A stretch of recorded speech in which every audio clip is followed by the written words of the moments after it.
എൻ്റെ പേര് രാധാകൃഷ്ണൻ എന്നാണ്, പണിയാട്ട് രാധാകൃഷ്ണൻ. ഞാൻ എന്ന് പറയുന്നത് 67 കൊല്ലം മുമ്പാണ്. എനിക്കന്ന് 6 വയസ്സാണ്. 6 വയസ്സായപ്പോഴൊക്കെയാണ് അന്ന് സ്കൂളിൽ കൊണ്ട് ചേർത്തുന്നത്. ഇന്നത്തെ പോലെ നേഴ്സറി ഇല്ല, LKG ഇല്ല, UKGയിലൊന്നും പോണ പതിവില്ല. അതില്ല, അങ്ങനെ ഒരു സംവിധാനം തന്നെ ഇല്ല.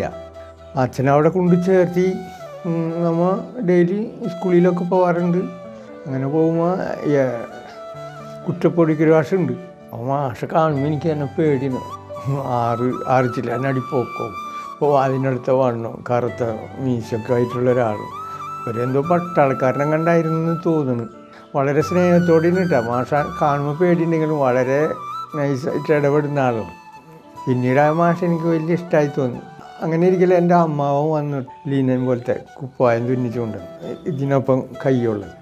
അപ്പോൾ അതിട്ട് ഞാൻ ചെന്നപ്പോൾ മാഷ് പറയുന്നു, ഇന്ന് രാധാകൃഷ്ണൻ പട്ടുകുപ്പായമൊക്കെ ഇട്ടിട്ടാണല്ലോ വന്നിട്ടുള്ളത്. ആരാണ് നിനക്ക് ഇത് വാങ്ങി തന്നത്? എൻ്റെ അമ്മയുടെ ആങ്ങള വന്നപ്പോൾ 2 കുപ്പായം തന്നാണ്.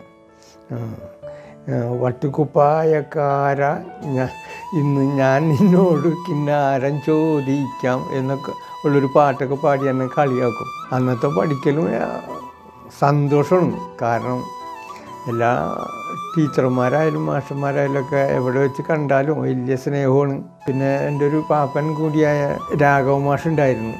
മൂപ്പര പെങ്ങൾ സത്യഭാമ ടീച്ചർ കളികളും സ്വാതന്ത്ര്യദിനത്തിനും ഒക്കെ മാഷ് കൊടി കെട്ടി അങ്ങനെ സ്വാതന്ത്ര്യദിനം ആഘോഷിച്ചതൊക്കെ ഓർക്കുന്നുണ്ട്. ഇന്നത്തെ പോലെയല്ല, അന്ന് പഠിക്കാനൊക്കെ സാധനങ്ങൾ, നല്ല ഡ്രസ്സ് കിട്ടാൻ ബുദ്ധിമുട്ട്, നല്ല സ്ലേറ്റ്, പെൻസില്, ഡ്രസ്സ് ഇതൊന്നും കിട്ടാനുള്ള ദാരിദ്ര്യം പിടിച്ചൊരു കാലമാണ്. ഇന്ന് എന്തെല്ലാണ്ട് കുട്ടികൾക്ക് പോകാൻ വണ്ടി വരെ എല്ലാ സൗകര്യങ്ങളും ഇല്ലേ. അന്ന് അതൊന്നുമില്ല. ഞങ്ങളൊക്കെ കഷ്ടപ്പെട്ട ഒരു ജീവിതമായിരുന്നു. എന്നാലും കുട്ടികളും മാഷന്മാരൊക്കെ അന്ന് ഭയങ്കര സ്നേഹത്തോടെ കഴിഞ്ഞൊരു കാലമാണ്. പിന്നെ ഉപ്പുമാവ്, പാല് ഇതൊക്കെ ഉണ്ടായിരുന്നു അന്ന്. അതിനെപ്പറ്റി ദാരിദ്ര്യത്തിൻ്റെ ഒരു ഓർമ്മയ്ക്കായിട്ട് വയലാർ ഇങ്ങനെ പാടില്ലേ, നിത്യവും ഉപ്പുമാവില്ലാത്ത കാരണം ചെക്കനൊരുത്തൻ ക്ലാസ്സിലില്ല, ചെക്കനൊരുത്തൻ്റെ കുറവ് മൂലം അച്യുതൻ മാഷക്ക് ജോലിയില്ല.